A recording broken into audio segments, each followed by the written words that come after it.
today. I'm Nathan Gold, your current host just for today, taking the place of our esteemed MC, Claudio Sennhauser, a bit under the weather today, and he didn't want to miss a show. So you're going to have to put up with me today, but that's all right. You know, you've seen me before. We've double MC'd this program many, many, many times before. And today I am wildly excited to welcome our guest, Phillip Sparks, who is going to wow our audience today with talking about the art of emotional connection. Hello, Phillip, and welcome to the show. Hi, Nathan. Glad to be here. Glad to be here. Glad to have you. Now, before we even get started, Phillip, I thought we would do something just a little bit different with our audience Uh-oh. here today. And that is, instead of telling them about you, let's see what they already know about you. So, how about our producer bring up our first trivia question? And let's just see what the audience has to say about it. So, the question is, what background does Phillip Sparks have that helped him develop his people skills? Is it being a flight attendant, being a bartender, military leadership, or culinary arts? What unique background does Phillip Sparks have that helped him develop his people skills? Flight attendant, bartender, military leadership, or culinary arts?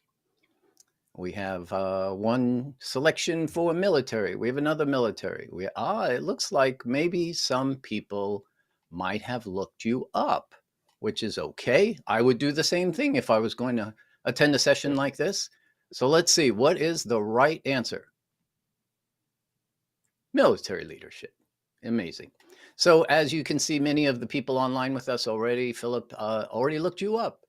And I first want to say thank you for your service on behalf of all of us. And start with, your journey takes you from military leadership to innovation in psychology practices for business. Yeah.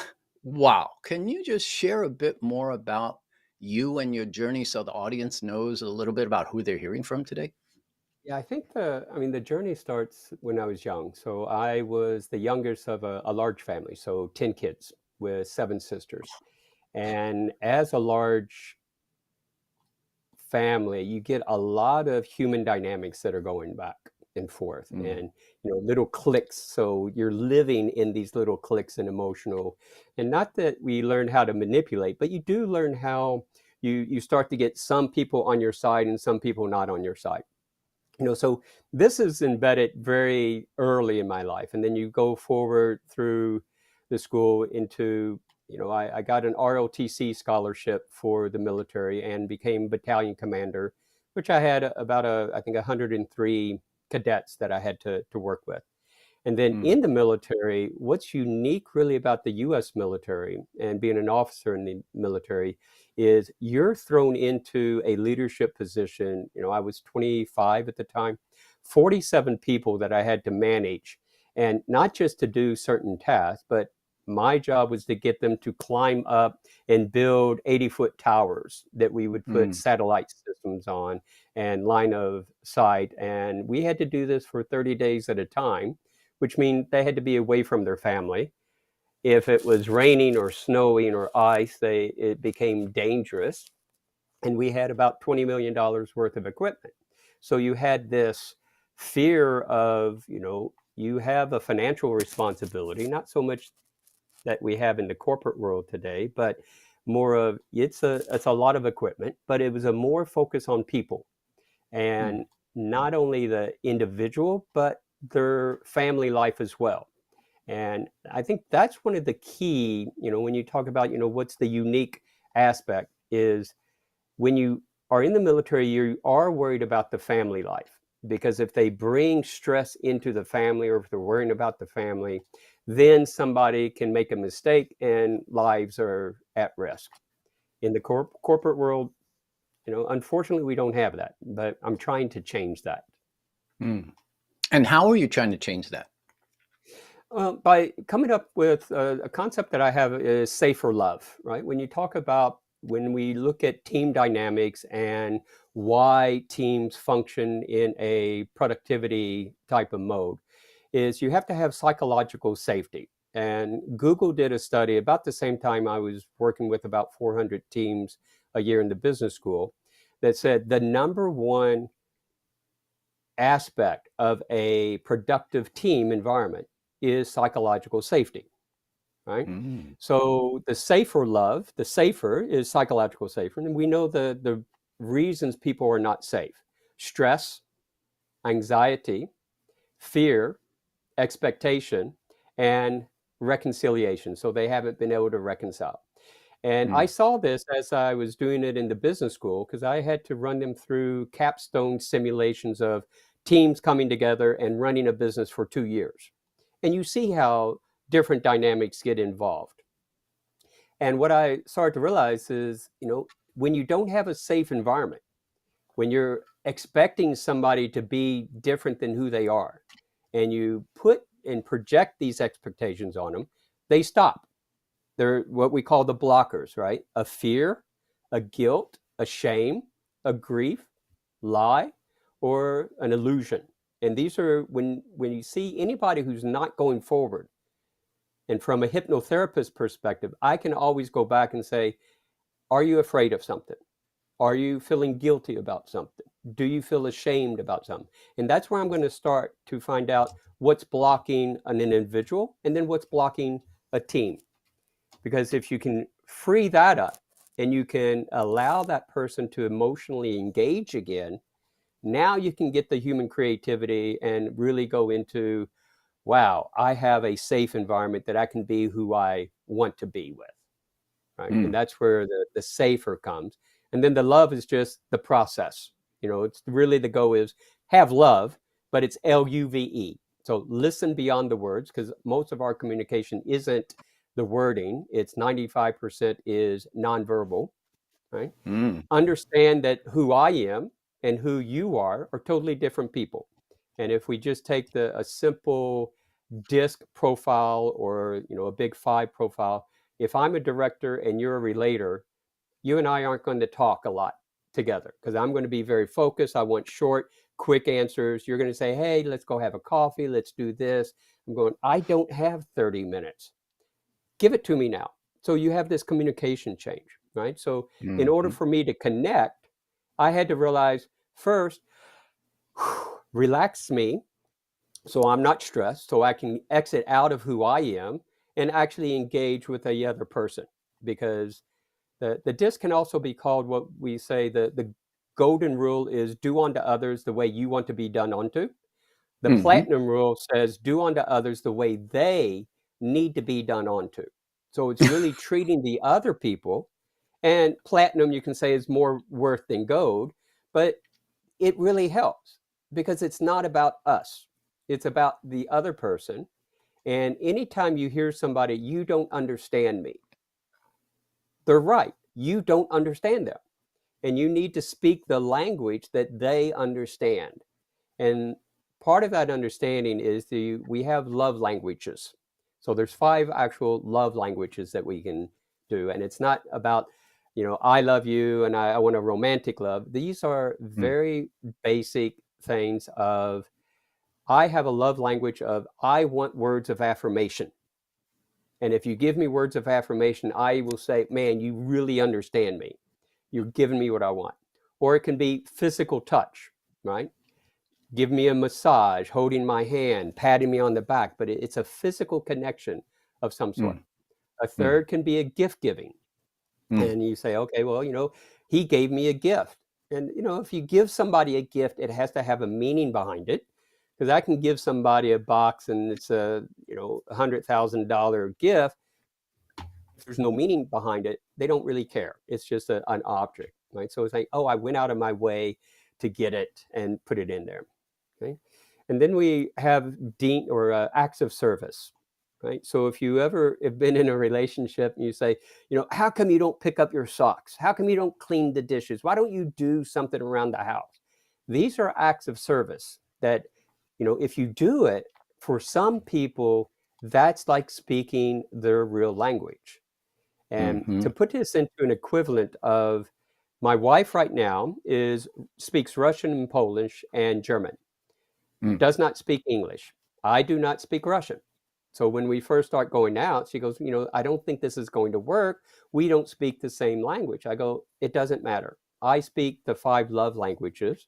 And as long as we do that, we will start to understand each other. And then the words and other, you know, getting together and having the right meaning will come out naturally. mm. The book, are you referencing the book of the love languages that I've read many years ago? Because it sounds very Yeah, yeah, similar. yeah. Yeah, yeah. So these are the same five. Yeah. You have Okay. love colors, and then Yeah. you have love languages. And Right. I Love focus more on language. the love language because it's, when Yeah. anytime you hear somebody say, but you don't understand me, we have Yeah. to stop, step back, and say, Right. oh, it's not my ego saying, I understand you. No, you don't. If they tell you you don't understand them, then you don't understand them. And it's Mm. because you're not speaking the language that they need at that time.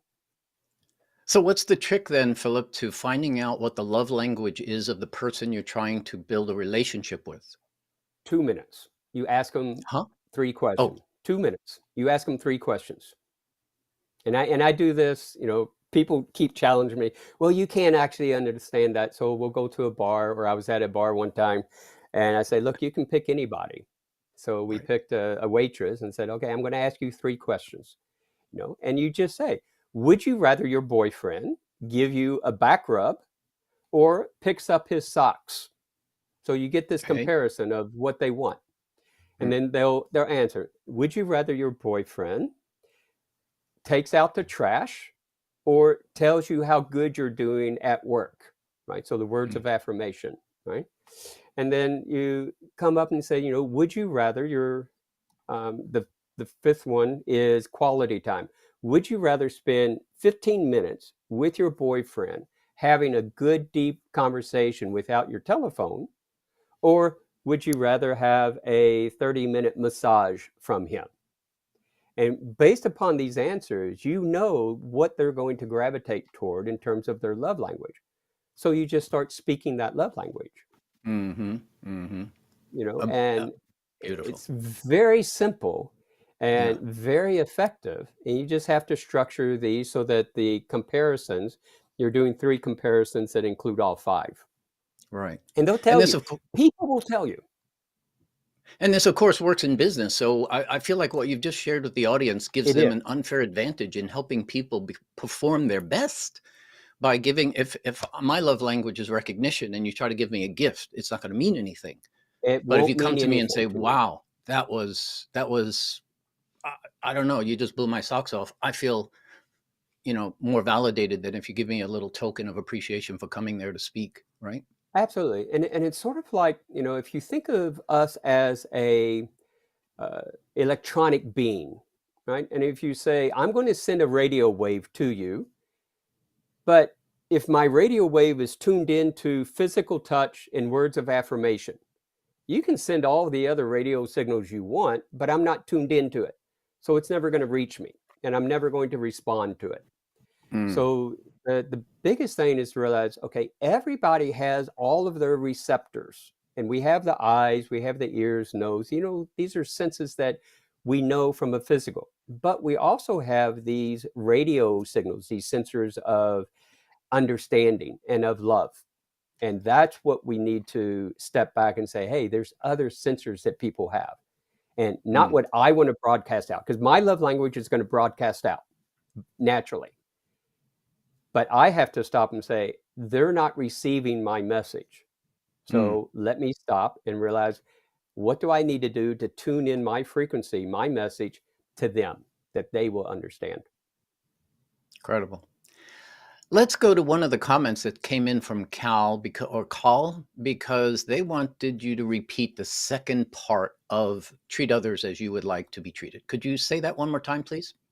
Yeah, so the platinum rule is saying, treat others the way they want to be treated, right? So it's taking a step back and saying, how do they want to be treated? What type of a person are they?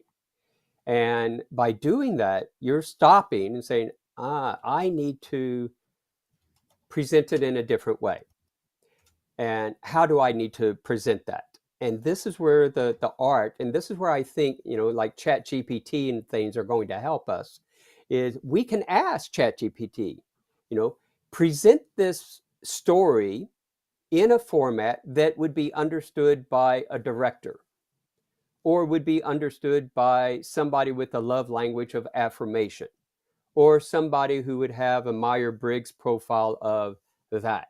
So I don't have to know all of that knowledge. I can ask. I just need to first recognize 80% of the world is different than me. And when you think about that, everywhere you walk, 80% of the people around you are not like you. So don't ever assume that they're like you. Assume that they're different. And if you want to connect to them, lose your ego and say, I want you to understand what I'm saying. So I'm going to speak your language. I can't speak English to my wife. She's not going to understand me. I have to choose German, our common language. And it's only language that those words that we're communicating. What you're talking about is all of that nonverbal stuff that's going on, and the And words that this you use. is, yeah. And this is 90 plus percent of how we communicate. This is why Yeah, I've lived in a lot of different places, right? And there's a right. lot of commonality. And when you take a look at racial, cultural, and also male, female, humans are still humans. Hmm. They're all going to be the same. And it's going Hmm. to be empathy, Right. compassion, mercy. And I can take a look at the Quran, which I read every year, the Bible I read every year, the Vedas, which I don't read every year, but I'm going to start, um, the Taoism. And by learning that, you understand, hey, if they even mention to me they have an interest in Islam, I'm going to switch my vocabulary. And I had to do Oh, this. I was in an assignment in Tadawa, which is the Saudi stock market, right? So my job was do risk management, awareness at all levels. At this time, they didn't even have insurance in Saudi Arabia. So how do you teach risk management?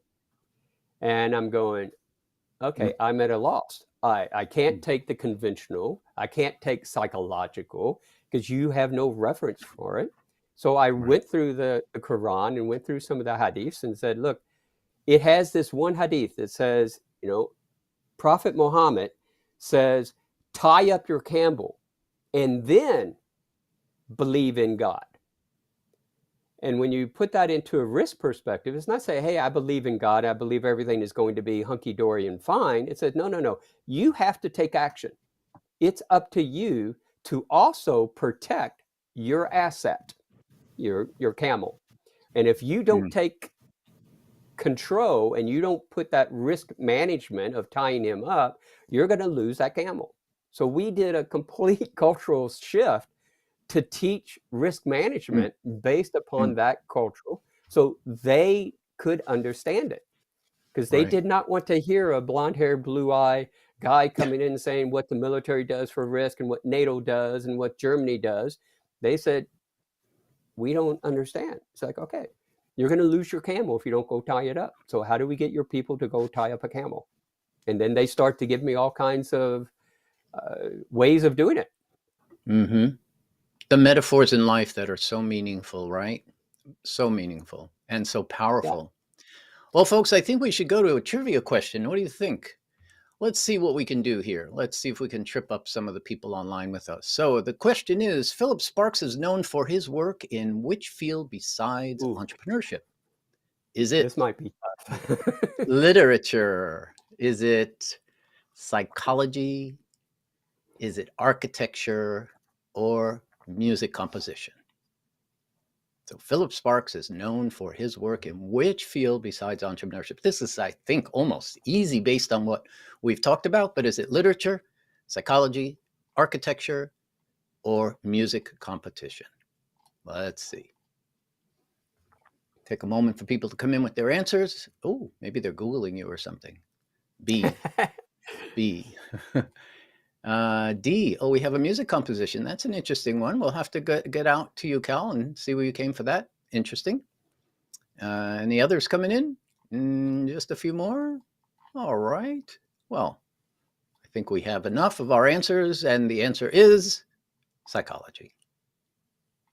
B. But D is also there. I don't, I Oh, write lyrics. Yeah, I do write lyrics. And there okay. is actually an AI program, Suno AI. So I've been writing songs and doing the lyrics to put it in there because Oh, one of the emotional connections is very music, right? Music is one of the top. And for the last 10 years, I've been doing acoustic healing of how to use acoustic and music to heal. So wow. he's not far off. So I do a lot of posting on acoustic and healing with sounds. Okay, then I sit corrected. We have two answers here, B and D. Cal, you win as well, so you get the points. We'll split the money that we give to both of you on the stage. Okay. So, Philip, I'd like to get into some of the techniques. Can you share some of the effective techniques that you can share with our audience for building an immediate emotional connection with an audience, like when you're speaking, whether it's on camera? Actually, maybe you can Mhm. handle both. Do you do it a little bit differently if you're in person versus on camera? Yeah, because the big thing is try to pre-identify who the audience is. Hmm. And what I mean by that is do your homework. So if I'm going into an investor group or if I'm presenting to a board of directors or I'm trying to figure out what are the three questions that are on their mind, right? Mm, So and this is, when I'm teaching this in project management, I actually do a slide and I put the audience and I put that little bubble that comes out of your head. And I said, what are the three questions on their mind? And when we were doing this at the business school, because we would have maybe the CEO, the COO, and the CMO, the marketing officer in there. And all of these three audience are going to have different questions. right. But by identifying, okay, one, cognitively, what are the questions that are on their mind? And then the second, what we were just talking about on the love language, is what is the style of that person? Are they a director? Are they a relator? Are they a socializer? Because then the language that you use to present that information is important. And then by coming up, you watch their face. So when you present something, you say, I have a target, what we call a think, feel, do, a TFD. I want them to think something, I want them to feel something, and I want them to take action on it. And since I already have in my mind that I want this to be done, then I can customize my story to get them engaged. I can say, okay, well, I know you're a director, so I'm going to get short and to the point. Or I'm talking to the marketing, I'm going to engage a little bit more on the person to person, the history, talk to them about their family, engage a little bit more on something that's interesting to them. Mm, So that's easy if the audience is single focused. right. Much harder if it's a large organization and you're just saying, what. And if it's a large organization, I'm saying the concept or a technique like a DJ. If you're ever going into a DJ actually has a very specific goal. Their goal is to get everybody that's coming in, no matter what energy they had before they got into the door, to rise up and be at this one energy level. And it can be decisive energy or engaging or freely, but there's a goal that they have to bring that energy up. So if Mm. you're looking at a large audience, you say, how do we first get that everybody coming into that one energy state? Does that make sense? Oh, yes, very much so. And your think, feel, do. Where does that come from? Is that a military thing? Marketing. No. Marketing. It's marketing. So when you take a Marketing. look at Yeah. marketing, you have like 22 rules of Yeah. marketing, Yeah. Wow. and part of it is you for everything that comes out. Because remember, marketing is eventually going to be a picture, one picture, and it might be $10,000 goes into this one picture. But when somebody looks at it, they will look at it for 10 seconds maximum, 2 seconds, 10 seconds only if they read it. So when we were doing awareness and poster designs and such, I said, look, you spent $10,000, and every slide, every picture that you put in there, they're going to say, I like it. I think something about it. I feel something about it. And do you want me to do something? Do you want me to go to the next page? Do you want me to buy something? Do you want me to go out to a website? There's a call to action. Because as a human, we don't just consume data. We look, and our brain is saying, okay, I'm doing an instant assessment of everything that's going on. What action do I need to take? Do I need to run? Do I need to do something? Mm. Because these instincts are always there, and that's our bias. So our bias is always there and saying, okay, da da da. And you might have a bad experience and say, that slide sucks. Sorry to Mm. use that word, but that slide Mm. I don't like. And all of a sudden, inside that audience mind, I don't like it because of the color, because of the font, because of the other thing. And we bring in all of these biases into wow. So by knowing the audience, you can say, okay, well, what do I need to do to make it aesthetically pleasing? Because then you don't get this immediate, I don't like it, right? How do I get the business context delivered in a way that I want to? How do I get Mhm. the compassion so that we're sharing this experience, that whatever this presentation duration is, that we're there? And is the data that I'm presenting the data that should be presented? And this is what I Mm. call the ABCs of presentation. Aesthetic, right? Making sure that the baseline is presented, the basics, making sure that you're showing some kind of compassion, which just means you're in this together. And then is the data being presented the data that needs to be presented? Mm. Somewhat Mm. somewhat simple, but effective. Yes. Well, that leads me to a question. As I was reading a bit about you, I was wondering what, and I'm sure the audience wants to know, what is the Prezi scores system and Yeah. how can it be used to transform our approach to presentations or pitches? I'm very curious So about that. yeah, so it arrived when I was doing the business school. So during the business school, during the capstone, and then during the Innovation Olympics that we had everybody, they were presenting a lot of presentations. They had to do it for their simulation, but then they actually had to present 5 presentations to real clients of innovation. So, and this Mm. was hundreds and hundreds of presentations that are very hard to grade, right? So if you're trying to grade a presentation, it gets very hard. But when we were doing the Hope Prize, we had a very strict scoring system because all the judges that came in, we had to get a consistency of the judging. So we would put it into a Rubik's. And once I started to realize, the systematic way of having a Rubik that defines what criteria, i.e., how you're going to score it, right? The actual give you a 4, 5, 6 on these, and then who's going to be the winner, makes a lot of sense. But the other side of score is, right, you want to be able to engage the people. So you need to be able to tell a story that connects whatever it is that you're offering, and then it resonates emotionally to that audience so that you can get some kind of synergy, right? Scores. So story connects your offer and resonates emotionally to show synergetic Mm. alignments. Because if you don't do that, all you're doing is saying, okay, I'm presenting a lot of information. Why? Well, I don't know. I want it. Well, do you know what's in their mind? Do you know that they're grading you? They're going to score you because they have 100 other people that they're going through. And if you don't resonate your story, you don't leave them with something, Mm. they're not going to know it. And there's a lot of books on storytelling and how do you engage a story and everything else.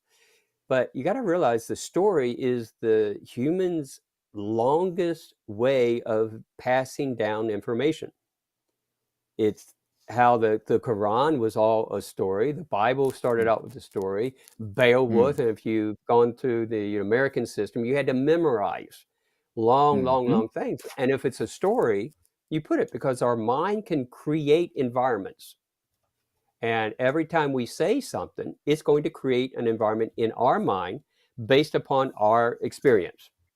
So let me give you a case, because I'm working with a client that, he wants to develop a phone and have it so that it can monitor the home environment for elderly or for healthcare, right? So if you're trying to pitch this and you just say, look, we have a camera, it has these capabilities, it's going to cost this much, it's a really cool thing, and it's not that hard to put in. We need 5%, or we'll give you 5% of the company for $100,000 investment. So that's your pitch. Are they ever going to understand that? Probably not. But I say, look, everybody here in this audience has a grandmother. And some of us have parents who are already old. What if they fall and break their leg and they can't get up? And you just pause and you let that sink in and say, the healthcare system is horrible. No one's Mm. going to be there. The doctors aren't going to do that. The home care, they can't maybe even get there. 911 is not going to respond very quick, and they may not even be able to get to 911. So you plant this seed in their head and you let it incubate a little bit. And you say, look, that might not be my problem, but they will probably come up and say there's a problem. And you watch their face and you see who is responding, saying, yeah, I have a mother. It's like, your mother, and you focus on that person. So you engage that one person to get more emotionally connected, more emotionally involved. And said, would you like to have an artificial intelligent camera sitting up there that can monitor when she moves? And if the movement stops, it automatically sends a text message to somebody, or maybe even to your phone, that you get notified to it. And you look for the nonverbal clues. Yeah, it's like, that's what we're talking about. That's what we're Mhm. solving. And then you go into the numbers. There's 300 million people, everybody, the age group, we have 30% of the baby boomers who are now going to be getting into this. We don't have a solution. They have a house, Mm. they have disposable income. You have this, but we're going to provide a service to them. And now typically you let their brain start to recreate the solution for you. You may already have a solution, but most of the humans, they already have a solution, and they can put it. And what you're all actually trying to do, you're just trying to resonate enough to connect with what they want, to say, would you like to help your mother? Yes. Then help us, and we'll help not only your mother, we'll help 100,000 other mothers Mm. out there in the world. Mm. It's amazing. Amazing. I think what you're getting to here is a topic that Claudio and I are constantly dealing with our clients, because all they want to do is talk about the problem and the solution, and then the rest of the pitch is there if they can get to it. And they get so deep into their solution that we hear no emotional No, connections to what those no. features actually provide as value. And that's why I'm in business. I got to keep people focusing, like you just said, get to the value so that people feel Yeah. what it is you're selling them, whether it's an idea, a product, or a service. So I'm so grateful that you have just listed out the whole reason why people make a decision to step into your direction. And they have to feel something, like Maya Angelou says, right? It's not what you do, it's not what you say, it's how you make people feel, that they will remember you forever. So Yeah. that's And really cool. we don't make decisions logically. Yeah, right. I've taught risk management for 20 years with the military, NATO, and we have a very structured way of doing risk management. Mm. When I switched over and started to become a hypnotherapist and a chiropractor in psychology and looking at things, I saw I think it was Duke University, but it might have been, I think it was Duke. And they did a very simple thing for risk management. They played a 30-second video prior to the task that they would have to make a decision of pumping up a balloon, and you get enough money the more pumps, but if it bursts, you don't get anything, right? So it's a reward and failure. And this 30-second clip, one was very passive and one was very energizing. And the number one criteria was not their risk tolerance as a human cognitively, what they would say. It is, were they part of the group that had the high energy 30-second video, or were they of the ones who had the subtle, calm music? And that was the Mm. determination of the decision making. And when you take a Hmm. look at when we, in a business, right, something I use is called man in the middle marketing, right? So MIM. So the motivation that people have, the influence that we use, so the six influencers that are there, and then six manipulations, Mm. because it's the influence and the manipulations. If I know what your a drain is on your motivation, your human needs, I can get you to make a decision just by knowing that. You may not even need the product, but I can uh, put it in there. And let's take a case in point. Let's say an automobile.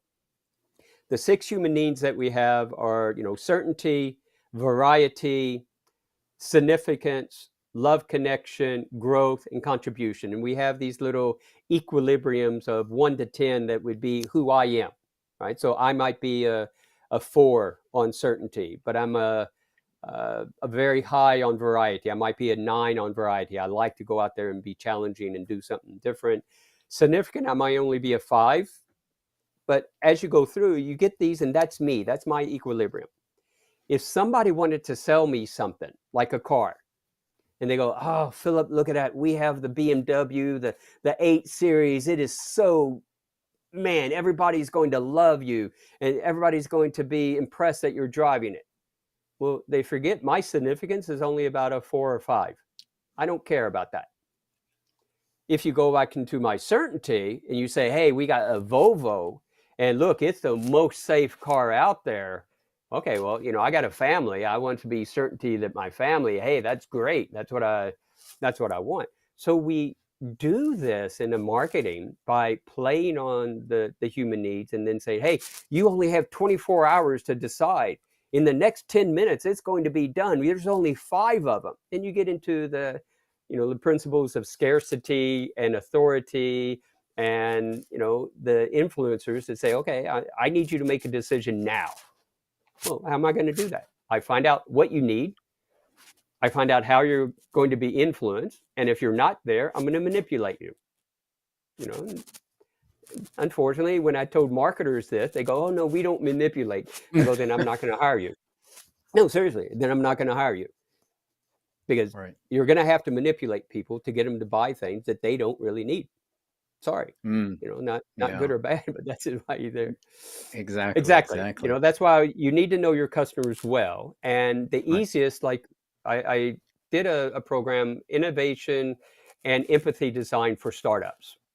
And when you take a look at one of the biggest causes of failure in a startup is that they don't have a market match. And that market Hmm. match is because they don't have an empathy. They don't even know. Mm.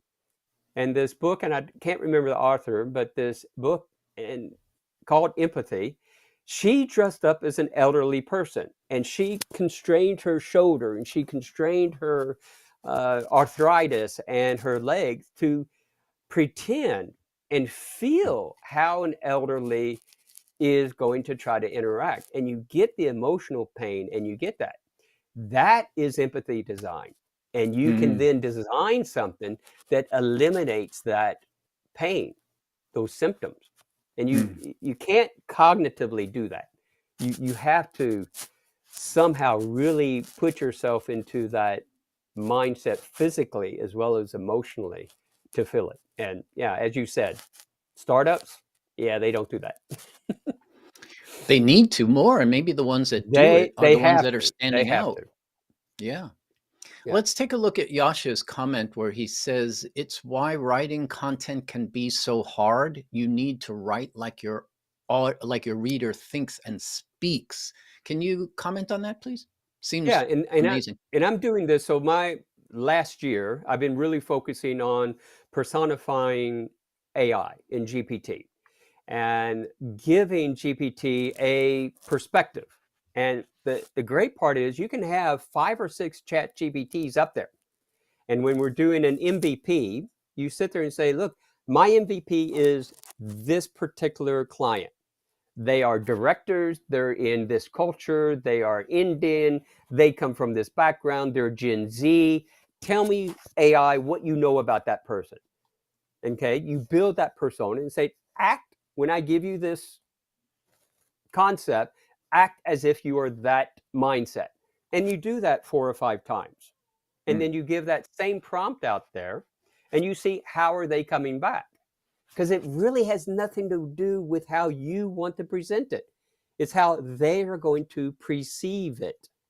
mm, mm. And those who are doing this, we can really do a market study now just by using AI and building personas. Mm. And it's a lot cheaper than trying to do a survey. It's amazing that you've brought up GPT several times today, and both Claudio and I have been working with it for more than a year now. And it's for what you're describing, it's perfect use for something like a Chat GPT to Yeah, help you in these areas. I've been really studying the psychology of GPT, and I'm testing it just like I would a hypnosis or anything else. And it comes back Mhm. and it responds. Because if I give you a seed in a hypnotic state, you're going to build upon that from your experience and do it. The problem is a human is only limited to what their lifespan has been. AI has everybody's, but you can focus them. You say, hey, I want you to only be a Muslim of this age group. Tell me what you know about it. No, I want Mm, you to really be this.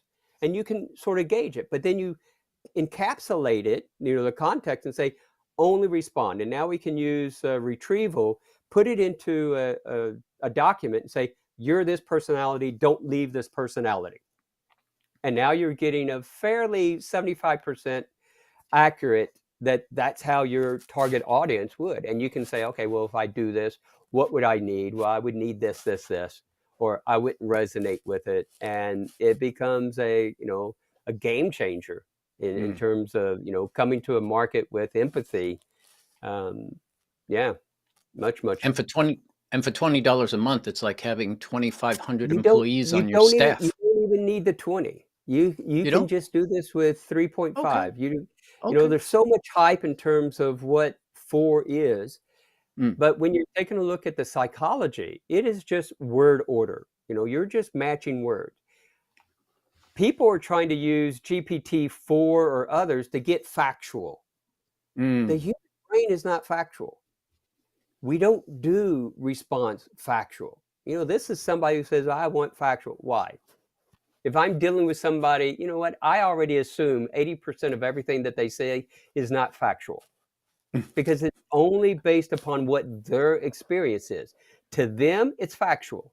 I came from America. I came from a large family. I came from the military. I came from going through a lot of different things. My reality is totally different than somebody else's. It's like on the internet, they used to have this gold and blue dress, right? It doesn't matter. It's a dress. right. What you perceive is what you perceive. If you're saying it's blue, I'm going to treat you like it's a blue dress. It doesn't serve me any purpose to say, hey, Nathan, that's a gold dress. Like, yeah, Yeah. no, it's a blue dress. No, it's a gold dress. Like, okay, so let's suppose it's a blue dress. Where do we go from there? And then how do we go to the next day? And then we get on to things that are a little bit more important to us in life. Well, Philip, we have just under 2 minutes left in this Oh, amazing wow. conversation we've been having. I know the time just flew by so fast. So I would love to have you back again, or I'll encourage Claudia to have you back again. But as the final question from me today is looking forward into the future, how do you see the role of emotional communications playing in this whole business world that many of the viewers are in? I, I think currently we still have a bias that business should have no emotion, and I think that's wrong. And I think the millennials and the Gen Z are bringing that into light to saying, no, we do matter. Our perspective and everything matters. And I'm seeing that AI, we're trying to say, well, AI doesn't have any emotion. But as we start to engage more with AI, we have to realize we have to project our emotions into the prompts to actually get what we want out of it. And that's going to help us as a race to say, how are we, you know, let me do a self check. Am I emotional? Am I a robot? How do I stand out from being AI? So I'm starting this high AI. So one is, really saying high AI, of saying welcome it, but it's the human intelligence, artificial intelligence symbiosis. How are we going to live together? And I think that's going to be a reevaluation, that we will have to be more emotional to stand out from the AI in business. Well, Philip, you're an amazing cat. I really enjoyed working with you today and listening to your responses, and I hope our audience did as well, including the ones that are going to be watching afterwards. So we are just grateful for your time today. Thank you so much for being with My us. pleasure. And and to all of you watching now or watching in the recording, thank you very much for taking time to listen to us talk about something that's, well, quite emotional. Take care, stay safe, test negative, and be Thanks, positive, guys. everybody. Bye bye.